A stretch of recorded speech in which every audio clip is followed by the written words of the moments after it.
매 이 성탄절이 되면은 뭐 세상도 기뻐하지만 유독 교회들은 더 기뻐합니다.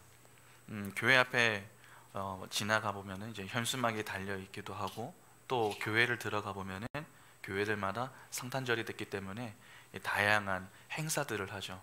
뭐 이제 전야제도 하고, 뭐 이제 찬양 뭐 대회 같은 것들도 하고, 뭐 여러 가지 행사들을 하지 않습니까? 그래서 나름의 어떤 잔치라든지 그러한 기쁨들을 만끽합니다. 성탄절에 교회가 기뻐하는 이유는 간단합니다. 아기 예수님의 오심 때문이죠. 때문에 성탄절의 주인공은 이 땅에 오신 예수가 되어야 합니다. 그런데 여러분, 분명 주인공은 예수이신데 실상은 어떻습니까? 현수막의 내용도 예수이고 행사를 하는 이유도 예수라고 말을 하면서도 정작 주인공은 예수가 아니라 그 행사에 참여하는 우리가 주인공이 되어 있을 때가 더 많습니다. 우리가 주인공이 되다가 보니까 이 기쁨의 기준도 모두 사람 중심으로 흘러갑니다. 현수막이 잘 나오고 또 행사가 화려하면 만족하죠.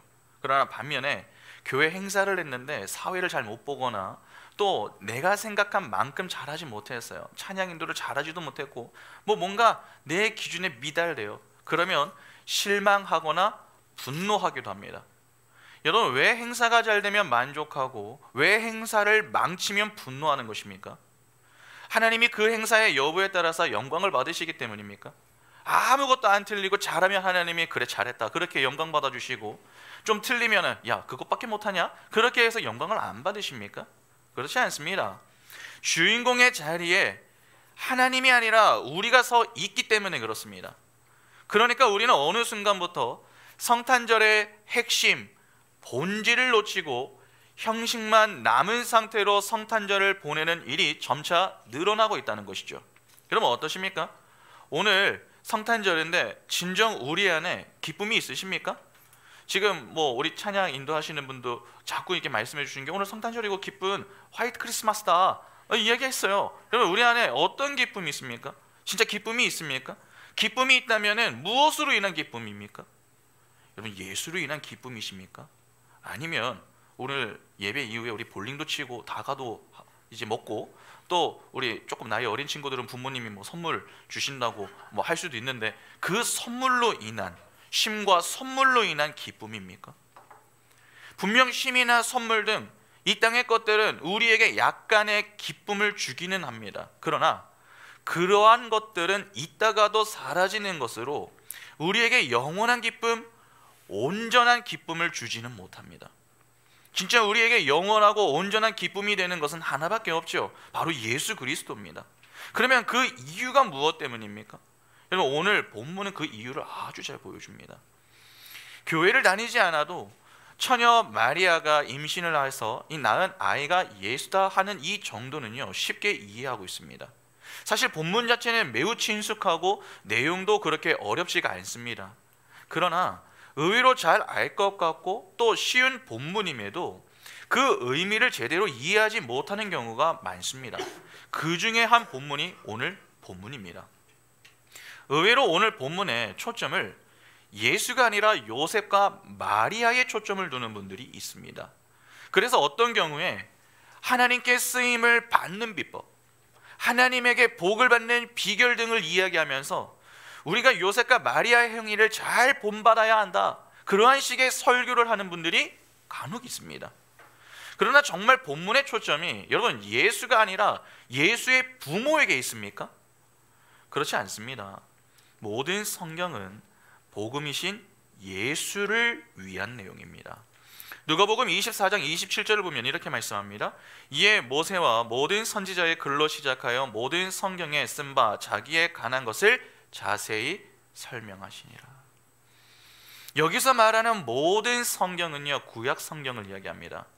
그러니까 구약의 모든 말씀은 예수 그리스도로 수렴된다 하는 것이죠. 그러면 생각해 보시기 바랍니다. 여러분 구약이 예수 그리스도에 관한 내용이라면은 당연히 신약 역시 누구에 관한 내용이 되겠습니까? 당연히 언약의 실체, 즉 복음이신 예수 그리스도에 관한 내용이 되는 것이죠. 그런 점에서 오늘 본문이 본문에 아무리 요셉이나 마리아의 이야기가 주를 이룬다고 해도 실제 주인공은 따로 있는 것입니다. 진짜 주인공은 예수입니다. 때문에 본문의 초점을 예수께 두고 본문을 보아야 되겠죠. 그래야 엉뚱하게 해석해서 적용하는 우를 범하지 않을 수 있는 것입니다. 본문을 보면서 우리가 던질 수 있는 질문은요, 크게 두 가지가 있습니다. 하나는 어떻게 예수가 오셨는가 하는 것이고, 다른 하나는 왜 예수가 오셨는가 하는 것입니다. 일단 어떻게 예수가 오셨는가 하는 것부터 좀 보겠습니다. 먼저 18절과 19절을 보시기 바랍니다. 예수 그리스도의 나심은 이러하니라. 그의 어머니 마리아가 요셉과 약혼하고 동거하기 전에 성령으로 잉태된 것이 나타났더니 그의 남편 요셉은 의로운 사람이라 그를 드러내지 아니하고 가만히 끊고자 하여. 예수의 나심에 관한 부분은 여러분 시대적인 이 배경하고 구약의 예언에 대한 이해가 조금 필요합니다. 일단 방금 읽은 내용을 보면은 요셉 마리아와 약혼하고 동거하기 전이다 라고 하는 내용이 나오죠.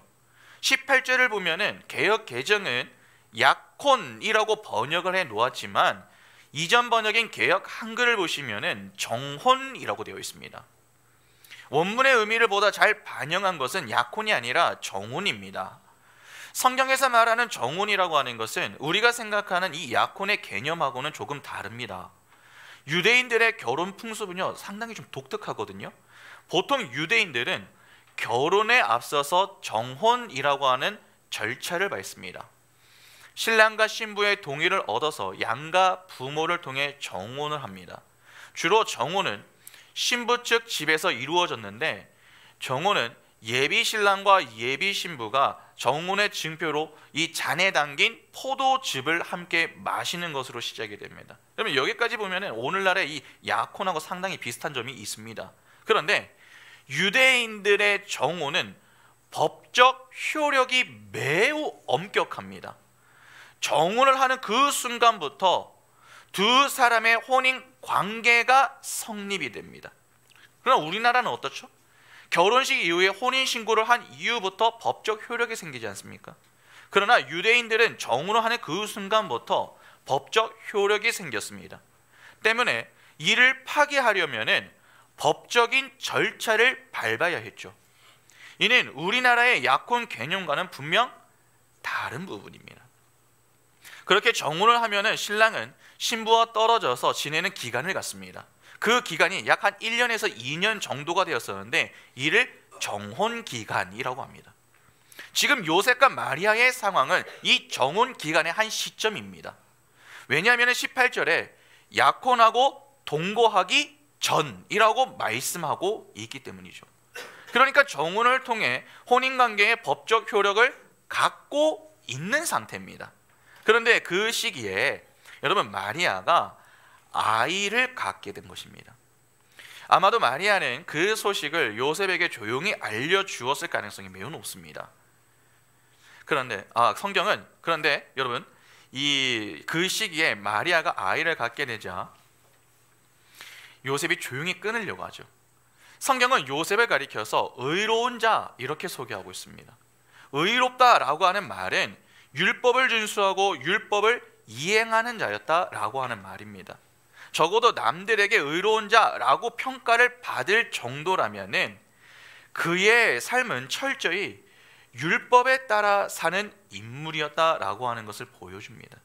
그런데 그가 어떤 소식을 접하게 된 것입니까? 마리아가 아이를 갖게 되었다 하는 내용이죠. 구약의 율법대로라면요, 지금 정혼녀인 이 마리아는요 죽음을 피하기가 어렵습니다. 신명기 22장 23절과 24절 보시면 처녀인 여자가 남자와 약혼한 후에 어떤 남자가 그를 성읍 중에서 만나 동침하면 너희는 그들을 둘 다 성읍 문으로 끌어내어 그들을 돌로 쳐 죽일 것이니 그 처녀는 성 안에 있으면서 소리 지르지 아니하였으며 그 남자는 그 이웃의 아내를 욕보였습니다. 너는 이같이 하여 너희 가운데에서 악을 제할지니라. 여러분 율법대로라면은 요셉은 마리아를 끌고 가야 됩니다. 그러나 성경은 요셉이 그를 드러내지 아니하고 그냥 가만히 끊고자 했다 그렇게 말씀하고 있습니다. 여러분 이상하지 않으세요? 율법대로 살았던 요셉이 율법을 준수하지 않습니다.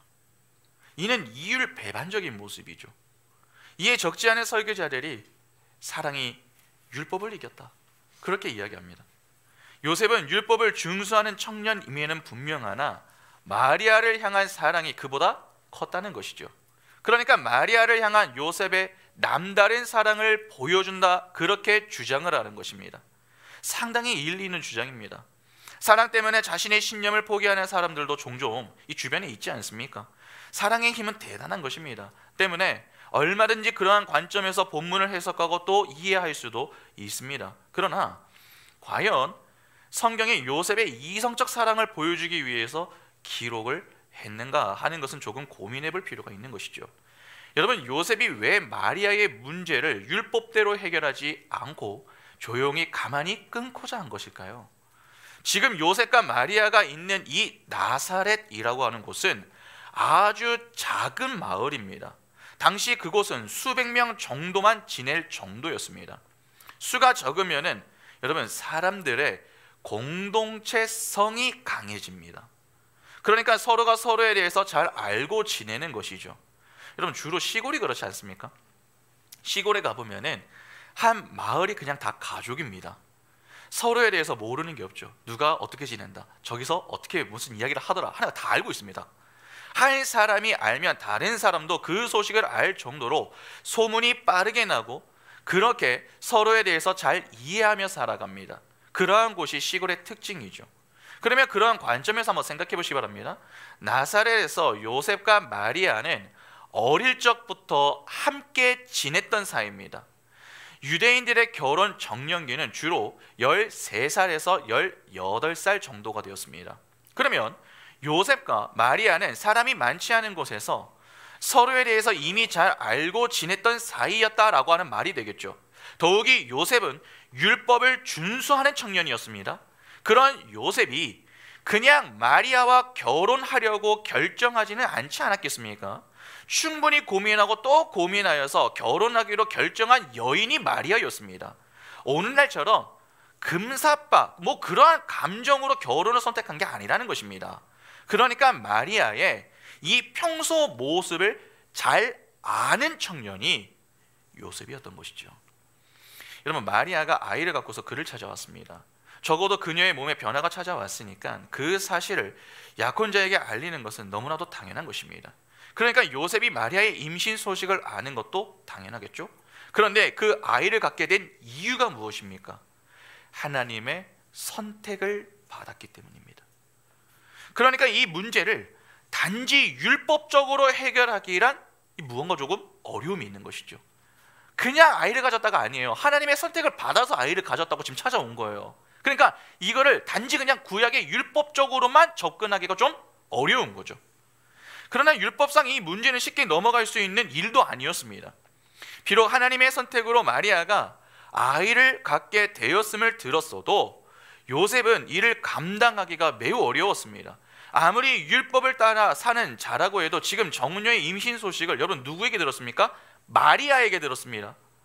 평소 그녀의 행실을 잘 알고 있고 또 그것이 하나님의 일이다 라고 하는 말을 들었어도 평소 보고 듣는 내용이 아니잖아요.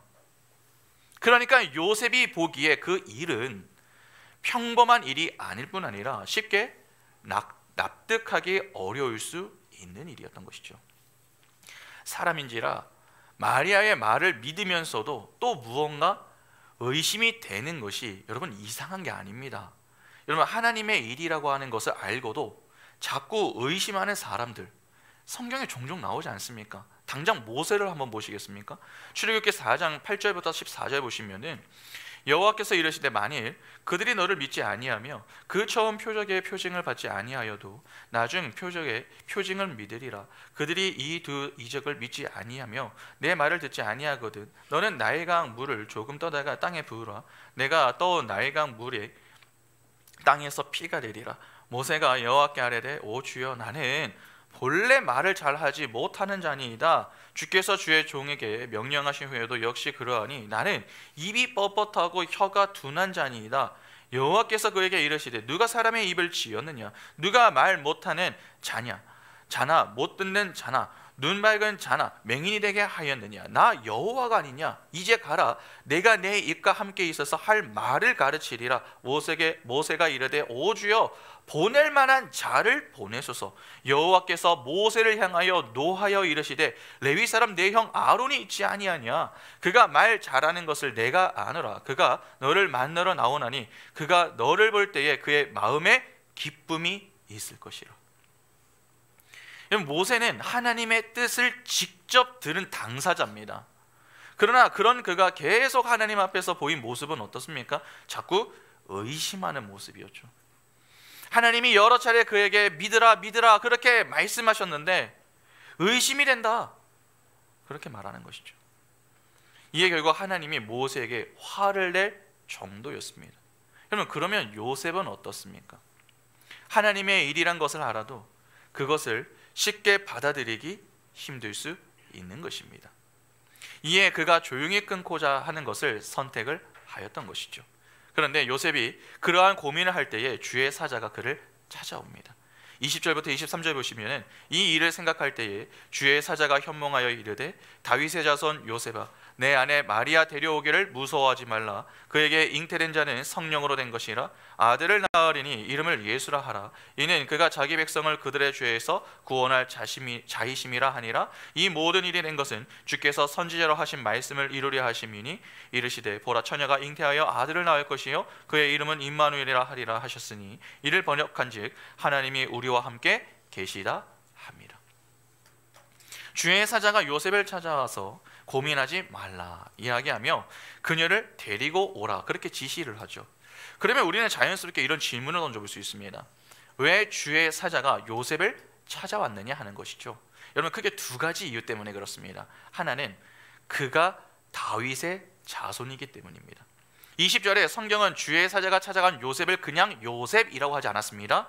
다윗의 자손 요셉이라고 이야기합니다. 구약에서 하나님은 메시아를 보내주시겠다 그렇게 약속하셨습니다. 그런데 이때에 하나님이 강조하신 내용이 두 가지가 있죠. 하나는 처녀를 통해 온다 하는 것이고 다른 하나는 다윗의 자손을 통해 온다 하는 것입니다. 여러분, 이사야 7장 14절을 보시면은 그러므로 주께서 친히 징조를 너희에게 주실 것이라. 보라 처녀가 잉태하여 아들을 낳을 것이요 그의 이름을 임마누엘이라 하리라.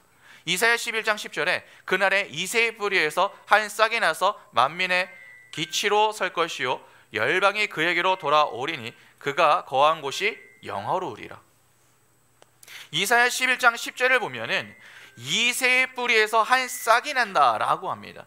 여러분, 여기서 이새의 뿌리에서 난 한 싹이 다윗입니다. 그런데 그가 만민의 기치로 설 것이라고 열방이 그에게로 돌아온다라고 합니다. 그럼 무슨 말입니까 이게?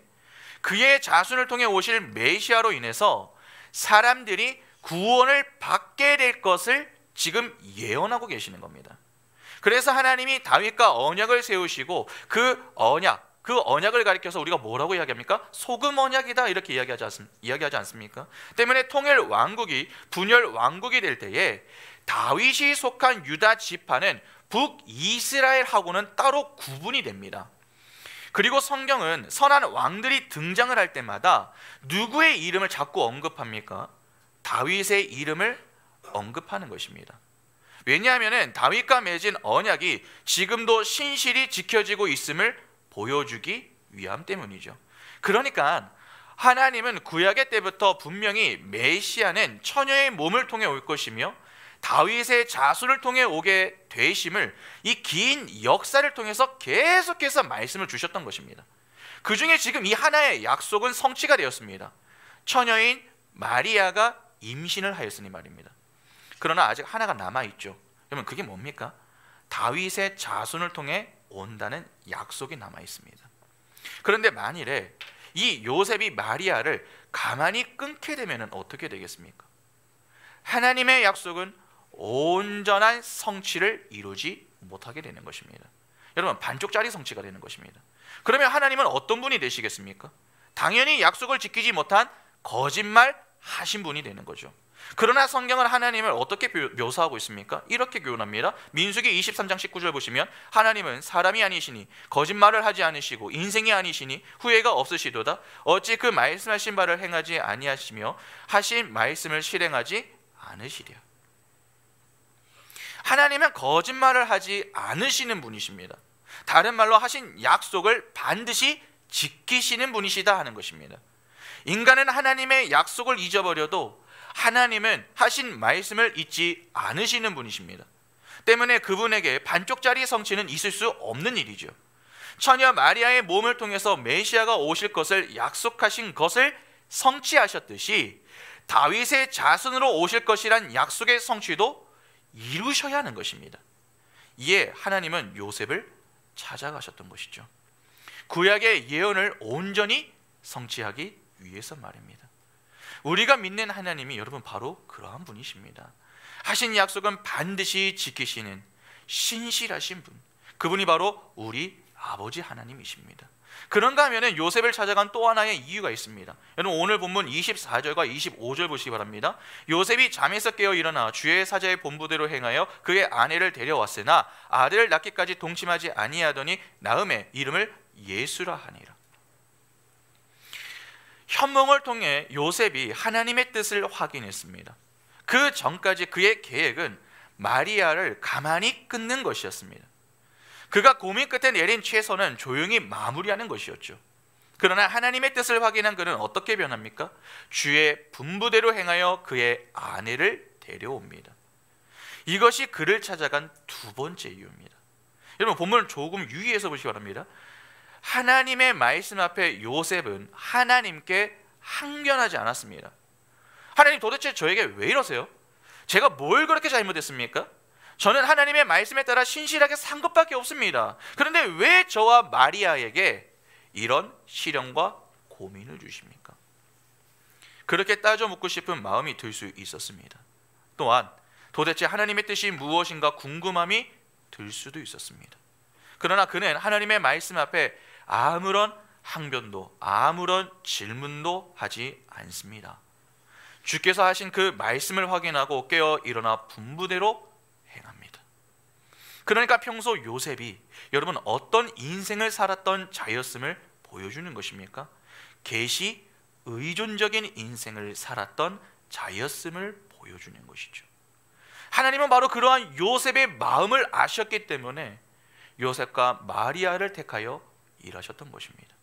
여기서 우리가 한 가지 깨닫게 되는 사실이 있습니다. 하나님은 일을 하실 때에 그냥 일을 하시는 분이 아닙니다. 하나님이 누구를 택하는가? 그건 우리가 알 수 없죠. 어제도 이야기했듯이 우리가 갈라디아서 보면서 왜 바울을 택했는가? 그거는 알 수 없다고 말씀을 드렸죠. 그러나 여러 가지 추측해 볼 수 있는 여러 이유들은 있다. 그걸 살펴봤습니다. 여러분 우리가 왜 마리아와 요셉을 사용했는가? 그거 알 수 없습니다. 우리가 어떤 사람을 들어 사용하는가? 그것을 정확하게 알 수는 없으나 대부분 하나님께서 사용하는 자들의 특징은 있습니다. 바로 준비된 자들입니다. 여러분 마리아와 요셉 역시 그러했습니다. 평소 그들은 경건한 삶을 사는 자들이었습니다. 마리아나 요셉의 특징이 무엇입니까? 하나님이 말씀하실 때에 그 말씀에 믿음으로 순종을 했다는 것입니다. 여러분 마리아는 처녀였으나 주께서 그를 통해 일하시겠다 그렇게 말씀을 하셨을 때 그녀가 어떤 반응을 보였습니까?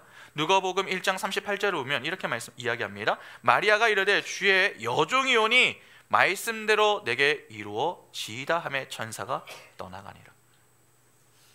여러분 마리아도 요셉도 주의 말씀 앞에 순종하는 모습을 보였습니다.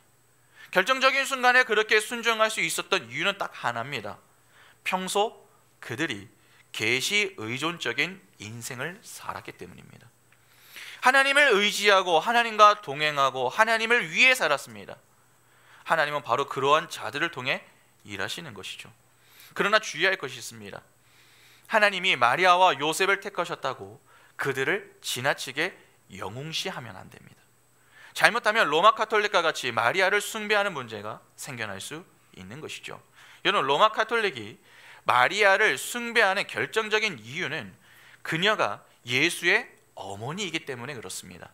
하나님이 거룩한 분이시니 그의 어미인 마리아도 거룩하다, 그렇게 보는 것이죠. 그런데 카톨릭에서 가지고 있는 문답서를 보면은 마리아에 대해서 이 다음과 같이 이야기를 합니다. 122분을 한번 먼저 보겠습니다. 마리아를 공경하는 것과 우상 숭배는 어떻게 다릅니까? 우상 숭배는 하느님이 아닌 존재나 사물을 하느님처럼 숭배하는 것을 가리킨다. 교회는 하느님께 드리는 흠숭과 마리아께 드리는 특별한 공경을 분명하게 구분하고 있으므로 교회가 마리아를 공경하는 것은 우상 숭배와는 본질적으로 다르다, 이렇게 얘기하죠. 그런데 124문 한번 볼까요? 성모 마리아에 대한 카톨릭의 4대 교리는 무엇입니까? 하느님의 어머니이신 마리아, 평생 동정이신 마리아, 원죄 없이 잉태하신 마리아, 하늘에 올림을 받으신 마리아, 이렇게 이야기합니다.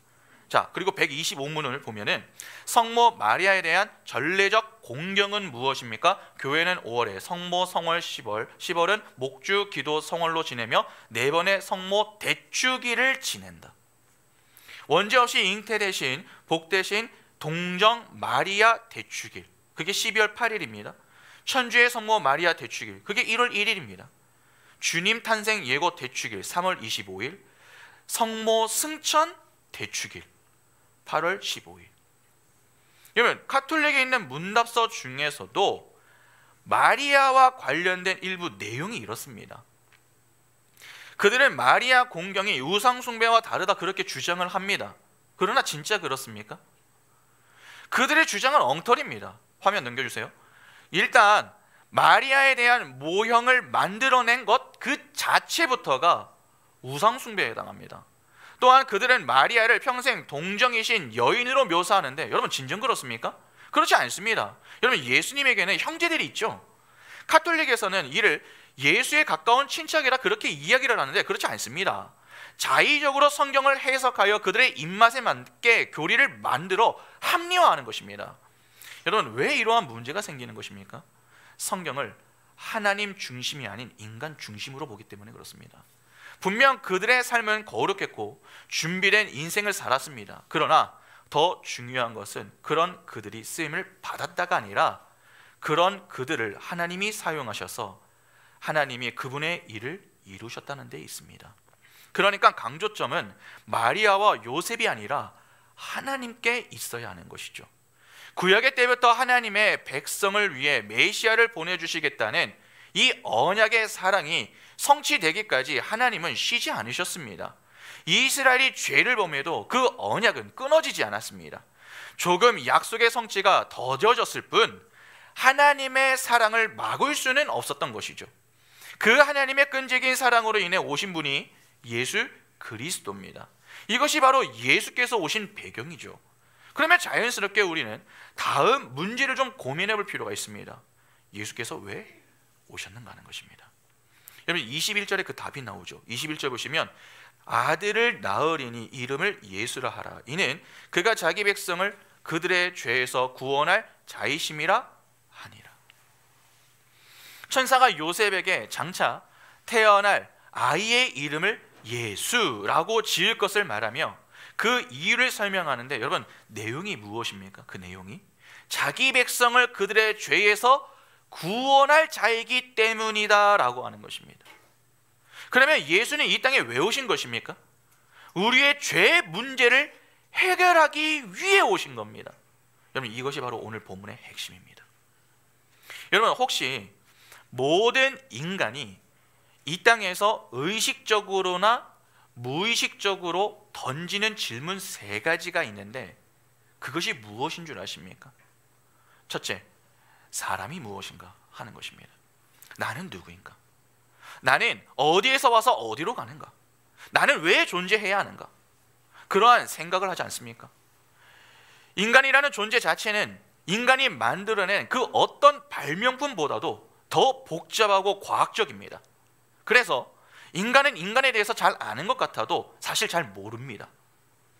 당장 내가 왜 우리 집에서 태어났는지, 왜 가난하고 머리도 똑똑하지 못하게 태어났는지, 내 얼굴은 왜 이런지 등등 사람이 무엇인가에 대한 물음을 갖고 살아갑니다. 둘째, 여러분 문제가 무엇인가 하는 것이죠. 인간은 태어나면서부터 모두 행복이라고 하는 것을 추구하며 삽니다. 그런데 문제는 무엇을 해도 그리 행복이 채워지지 않는다는 사실이죠. 공부를 잘하면 행복할 줄 알아서 열심히 공부를 했습니다. 그러나 1등을 해서 서울대에 들어가도 행복하지가 않습니다.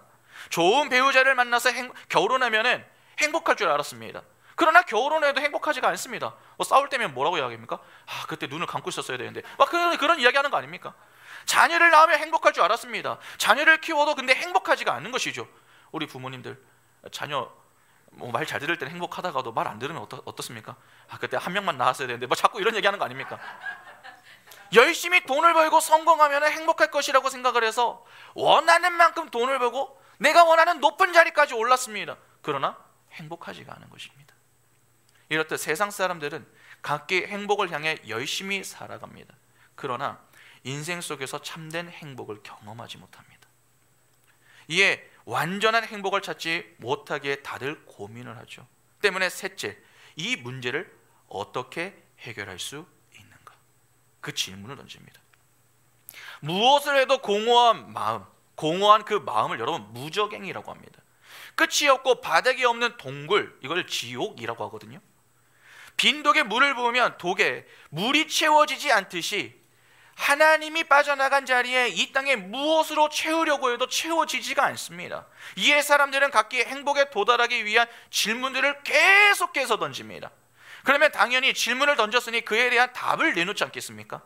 인간은 스스로 던진 그 질문에 스스로 답을 내립니다. 그것을 세계관이라고 합니다.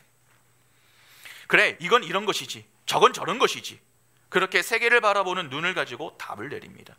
그리고 그러한 눈을 가지고서 세계를 바라보며 가치를 두죠. 그것을 가치관이라고 합니다. 그래서 가치관이라고 하는 것이 생기고 그 가치관에 따라서 인간의 행동, 즉 행동 양식이 생겨나는 것입니다. 그래, 이렇게 살아보자. 그래, 저렇게 살아보자.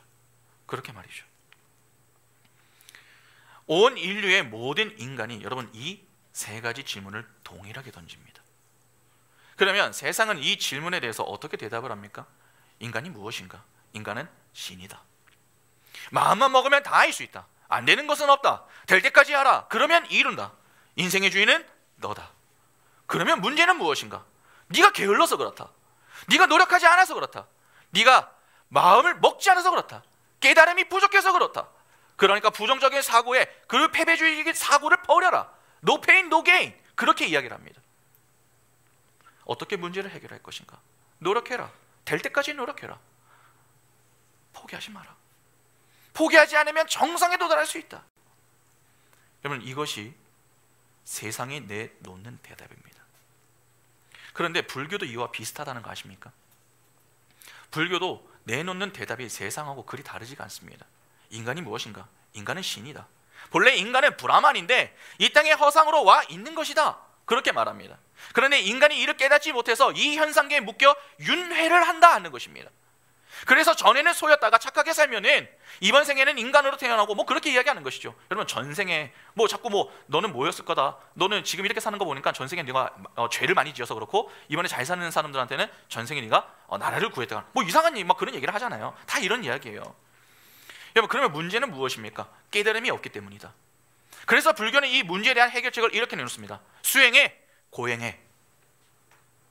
그래서 어떤 분들은 이런 수행을 하기 위해서 늦지 않고 자기도 하고 3000배 계속하면서 고행하고 수행을 합니다. 그러니까 그런 고행과 수행의 과정을 거치다 보면은 깨달음이 생기게 되고 그 깨달음이 생기면 참 행복에 도달할 수 있게 된다는 것입니다. 세상과 불교는 강조점의 차이가 약간 있을 뿐 그 내용은요 거의 비슷합니다. 여러분, 그러면 기독교는 어떻습니까? 기독교도 이 똑같이 세 개의 질문을 던지겠죠. 인간이 무엇인가? 인간은 죄인이다. 없습니다. 흙이다. 먼지다. 그렇게 이야기합니다. 그러면 문제는 무엇입니까? 우리가 죄인이기 때문에 생명을 스스로 얻을 수 없다. 생명이 없는 것이 무엇입니까? 여러분, 생명이 없는 게 뭐예요? 죽은 게 뭐예요? 시체. 죽어있는 시체가 어떻게 살아납니까? 에스겔 37장을 보면 마른 뼈들이 나오지 않습니까? 여러분, 마른 뼈가 어떻게 스스로 살아 움직입니까? 스스로 살 수 없습니다. 그러니까 우리의 상태가 딱 그런 상태라는 것입니다. 우리는 스스로 못한다는 것이죠. 스스로 살 수 없는 땅에 갇혀있는 상태, 즉 땅, 지, 감옥, 옥죄를 합쳐서 지옥이라고 하지 않습니까? 그러니까 흙의 상태, 생명이 없는 그런 상태인 우리가 지옥에서 살고 있다는 것입니다. 그러면 이 문제를 어떻게 해결해야 합니까? 우리 스스로 할 수 있는 것이 있는가? 아무것도 없습니다. 그런데 아마 누군가는 이렇게 반문할지 모르겠습니다. 목사님, 예수 믿으면 되잖아요. 맞습니다. 예수 믿으면 됩니다. 그러나 그 사실 아십니까? 예수는 우리 힘으로 믿는 게 아닙니다. 믿음이란 우리 안에서 생성해낼 수 있는 게 아닙니다. 하나님이 우리에게 믿음을 주셔야 그 주신 믿음을 발휘하여 예수를 믿을 수 있는 것입니다. 그러면 결국 우리는 나는 하나님의 은혜로 살아야 하는 먼지 같은 존재구나. 나는 절대 하나님을 대적하며 살면 안 되는 존재구나. 나는 선악과를 먹고 선악을 판단하는 주체가 되면 안 되겠구나. 내가 내 마음대로 인생을 살면 안 되는구나. 하나님이 기뻐하지 않으시는 것은 빨리 그만두어야겠구나. 여러분, 그것을 배우고 가는 게 기독교입니다. 그런데 오늘날 기독교를 보면은 마치 이 불교를 연상케 하는 모습이 의외로 많이 나타나고 있습니다. 적지 않은 목사들이 성도에게 이야기하는 것이죠. 하나님을 인격적으로 경험할 수 있을 때까지 성경을 읽고 또 읽으세요. 하나님을 묵상하고 생각하여서 하나님의 음성을 들을 수 있도록 계속 기도하세요. 일상에서 하나님의 임재를 자꾸 경험하도록 노력하세요. 그렇게 자꾸 어떤 인간의 행위와 노력을 강조하면서 조금만 하면 충분히 영적으로 충만해지는 그러한 존재가 될 수 있는 것처럼 포장을 해서 이야기하는 분들이 있습니다. 여러분, 듣기에는 상당히 솔깃해서 좋아 보입니다. 우리의 노력으로 충분히 영적으로 충만해질 수 있다고 하는데 왜 노력을 하지 않겠습니까? 그러나 그것이 불교에서 말하는 고행과 다른 게 뭐가 있습니까?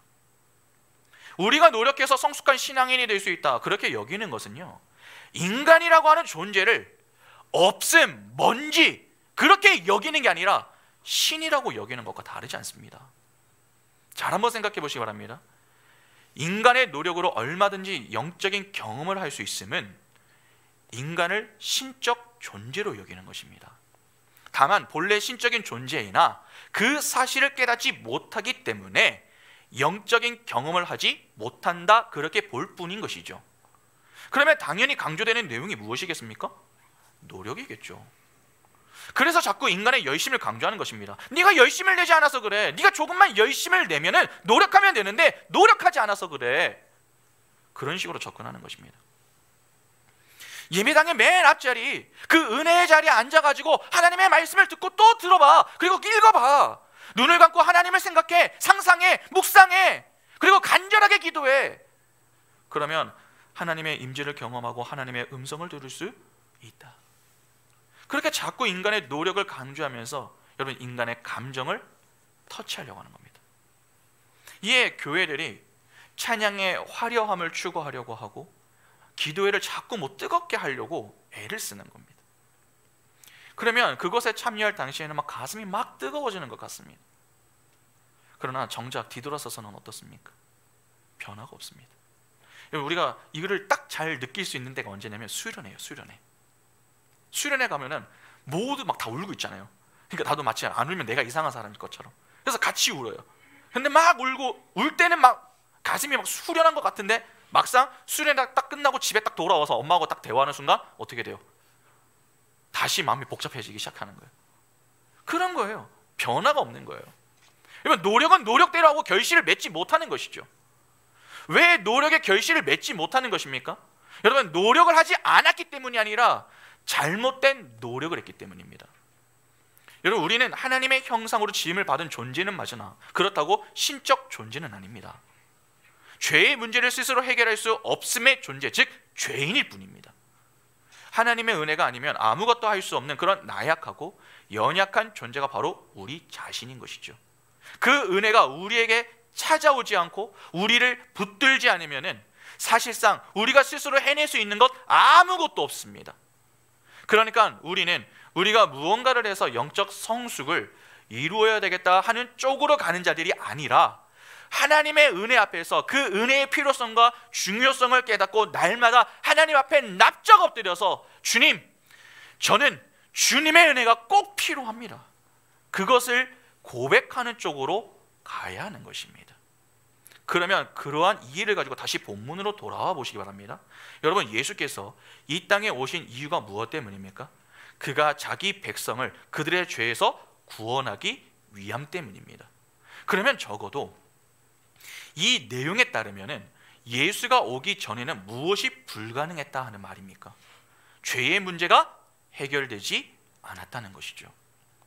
만약에 우리가 스스로 죄를 해결할 수 있는 능력과 힘이 있다면 굳이 예수께서 이 땅 가운데 오셔야 할 이유가 무엇입니까? 오실 이유가 없습니다. 그러나 죄로 타락한 모든 인간은 스스로 죄를 해결할 능력을 상실했습니다. 죄인이 죄를 해결할 수 있다라고 하는 말 자체가 어불성설입니다. 죄는 죄가 없는 분이 해결해 줄 수 있는 것입니다. 그래서 그 죄의 해결을 위해 죄가 없는 예수께서 이 땅에 오신 것이죠.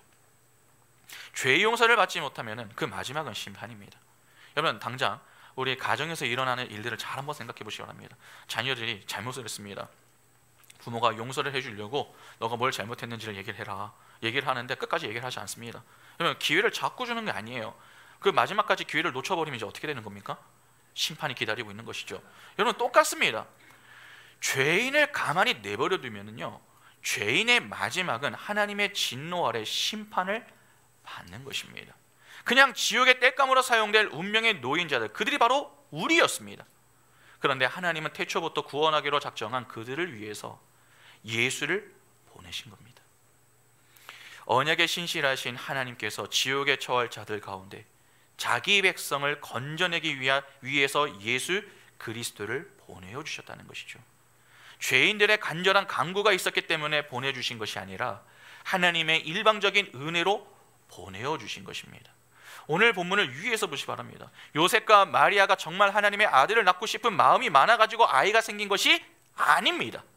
하나님이 하나님의 때에 하나님의 사람을 택하여 예수를 보내어 주신 것입니다. 그 가운데 요셉과 마리아가 한 것 아무것도 없습니다. 오히려 요셉은 하나님의 일에 찬물을 끼얹는 그러한 역할을 할 뻔했죠. 그런데 구약의 예언을 온전하게 성취하시기 위하여서 하나님은 그런 불순종하려고 했었던 요셉까지도 사용하여 그 언약을 성취해내신 것입니다. 그러니까 예수가 태어나는 일에 인간의 공로는 하나도 없는 것이죠. 이는 우리의 구원에 인간의 공로는 조금도 개입되지 않는다는 것입니다. 때문에 우리는 본문을 보면서 분명하게 깨달아야 하는 게 있습니다. 모든 것이 다 하나님의 은혜구나. 내가 잘나서 내가 그럴 자격에 대해서 내가 어떤 조건이 되어서 하나님이 나를 구원해 주신 것이 아니구나.